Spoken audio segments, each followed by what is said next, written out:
Thanks, Lucy. How's it, David? Well done on the result. Thank you. If I heard Tabray's correctly just now, he said that after, he didn't have the best bowling day in Bristol, but he said that there wasn't an overreaction, nobody kind of jumped on him, if I heard him correctly. Was that the approach? It's like, okay, that game didn't go very well, let's just go forward, because, obviously not much time has passed since Bristol.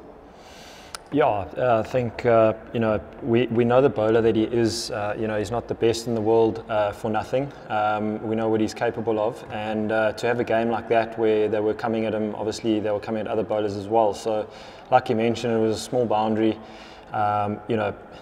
If anything, there was one or two, pointers just to mention to him, just to remind him what he can do and what he's capable of, and just to, build his confidence up rather than tell him what to do, because he knows what to do. So yeah, there was that kind of chat, and again, there was a game the next day, so you don't want to quite harp too much on the negative, but obviously just mention what his strengths are and just remind him what he's capable of. Thanks, Telford. Nathan?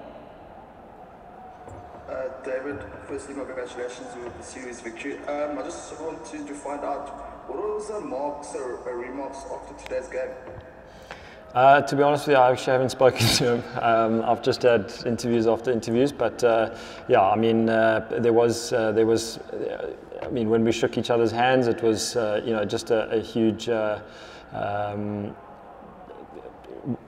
guys were extremely happy. I know that we're going to talk about it now after this and just dissect and have a few drinks and enjoy ourselves. But after being 1-0 down in the series to come back the way we did, he can be super proud of all of the guys' performances. Thanks, Nathan. Keenan? Hi, David. Well played.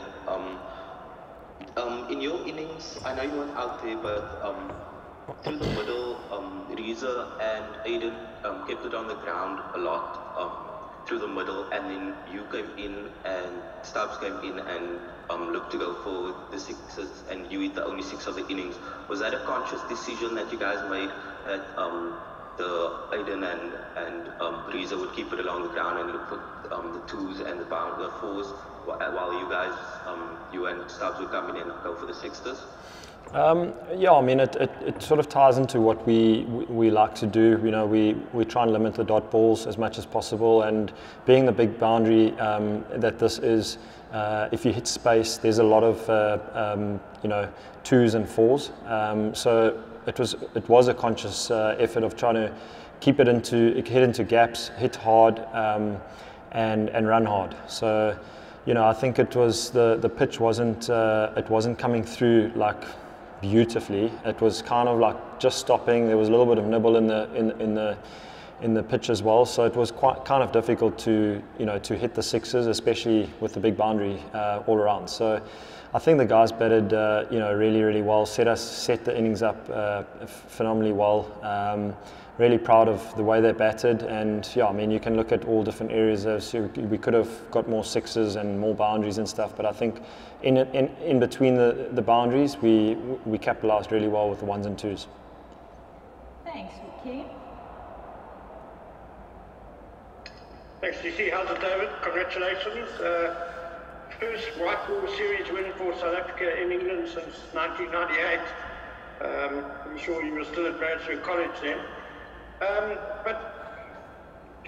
I was in primary school. Beyond the actual series itself, the last two performances, how proud are you of those, just the performances themselves, and in what sort of space do you feel that leaves the team with the World Cup just like 2.5 months away?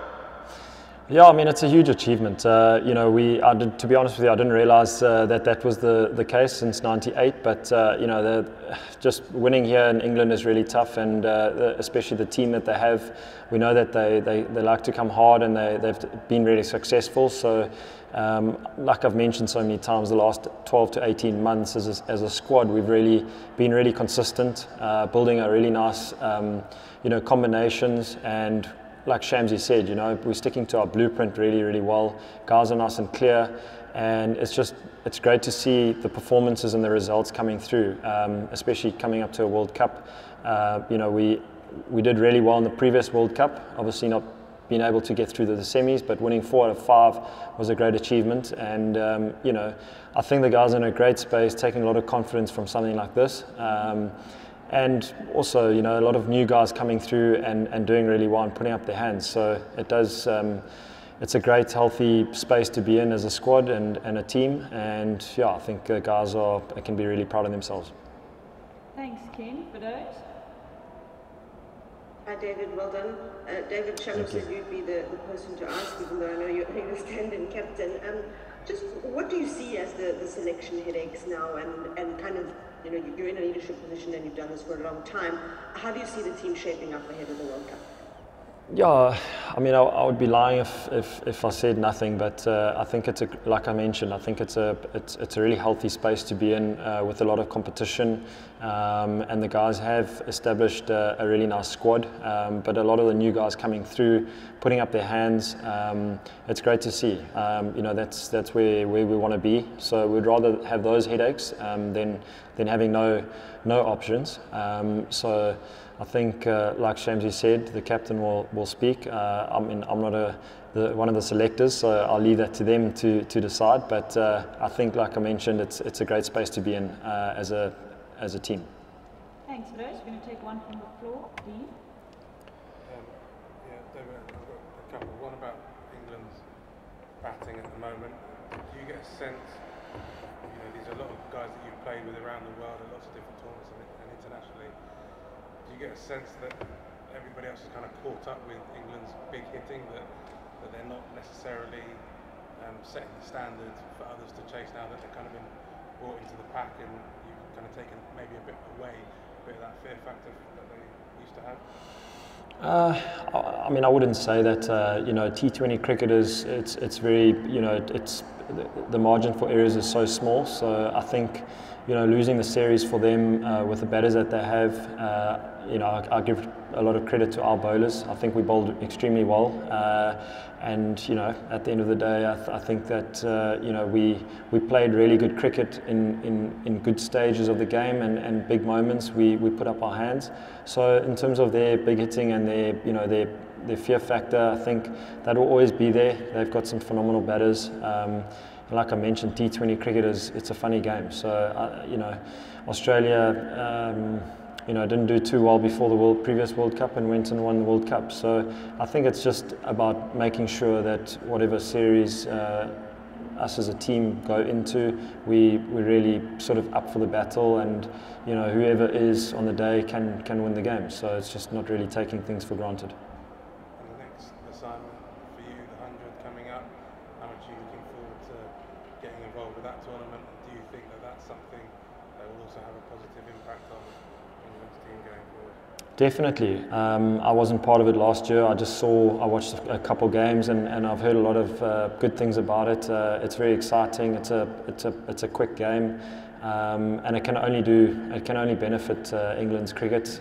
You know, although they've done really well, but it can continue to benefit them with their players that they've got. And yeah, I mean, it's an exciting format and something new, something fresh. So I'm really looking forward to joining the Welsh Fire next week Saturday, I think. But yeah, all gearing up for that. 100 balls. I mean, England only faced 100 balls out there.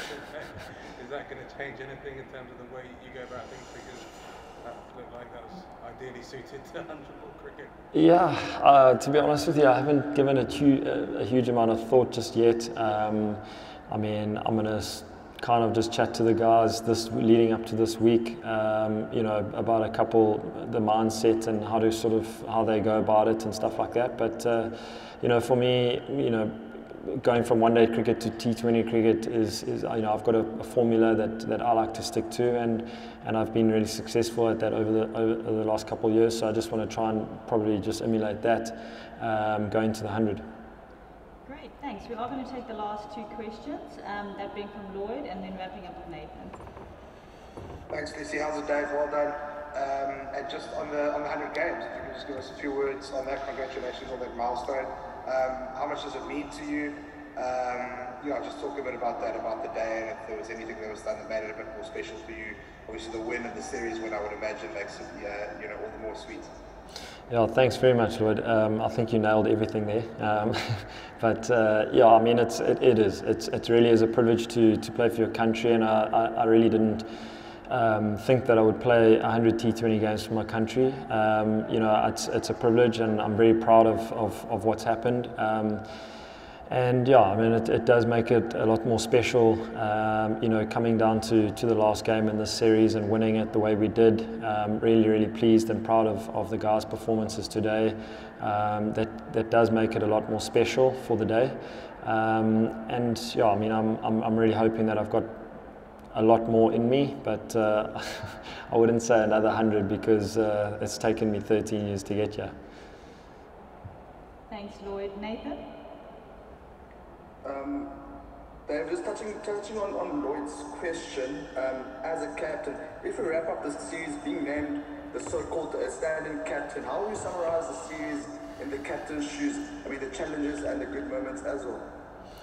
Yeah, I must be honest. It's been a really sort of eye-opener to me. You know, stand-in captain, you get a different perspective of what guys are thinking to do as bowlers. And you know, there's just after the first game where things didn't quite go according to plan in terms of result, there were kind of moments on the game that when we were fielding, I kind of regretted looking back on it that evening. You know, thinking about certain things, what to do and stuff like that, and things that I could have changed.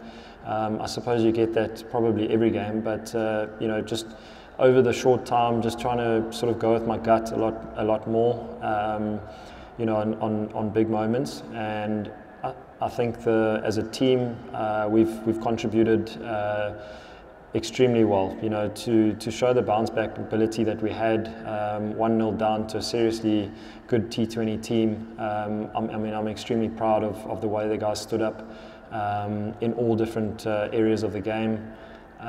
You know, whether it was a small contribution at a big moment to Shamsi's five for today, with Riley at, you know, getting that 90 not out. You know, there's just been really good contributions all the way through. Look at the fielding in the first game where things didn't quite go. You know, no one drops catches on purpose, but our standards are really high and we expect a lot better than that. And we did speak about it and address it. And to show. I don't think we dropped a catch in the last two games, and we took some seriously good catches. So just all-round bounce-back ability that shows a lot of character as a team, and where we've come from the last 12 to 18 months.